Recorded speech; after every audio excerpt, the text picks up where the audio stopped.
দুপুরবেলা খেতে বসার সাথে সাথেই কিন্তু পাতে আমার পড়ে গেছে আমার পছন্দের খাবারটা উচ্ছে ভাজা। হ্যাঁ, উচ্ছে ভাজা খেতে কিন্তু আমার খুবই ভালো লাগে।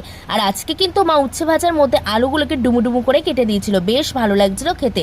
তারপরে ছিল কাতলা মাছের পাতলা ঝোল, এখানেও কিন্তু মা আলুগুলোকে বড় বড় করে কেটে দিয়েছিল। আর এই যে টক দইগুলো দেখতে পাচ্ছ, এই টক দইগুলো কিন্তু আমি স্মার্ট বাজার থেকে এনেছি। ওখানে কিন্তু টক দইতে বেশ ছাদ দিচ্ছিল, সেই জন্য আমি দুটো টক দই ছট করে তুলে নিয়েছি। আর এই টক দই দুটো আমার মাত্র পড়েছে 20 টাকা। আর দেখো টক দইটা কতটা ফ্রেশ। দুপুরবেলা খাওয়া দাওয়ার পরে এসেছিল বিকেলবেলা ছোটো মাসি আর বোন। মা কিন্তু বোন আর মাসিকে পরোটা ভেজে দিচ্ছে। আর দেখো বোন সস দিয়ে মাকে পরোটাটা কি সুন্দর খাচ্ছে।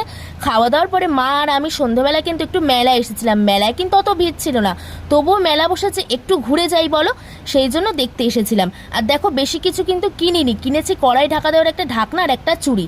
আর যাওয়ার পথে একটু চায়ের দোকানে দাঁড়ালাম চা খাবো বলে। ভিডিওটা কেমন লাগলো জানিয়ে চ্যানেলটা ঝট করে সাবস্ক্রাইব করে নিও। টাটা।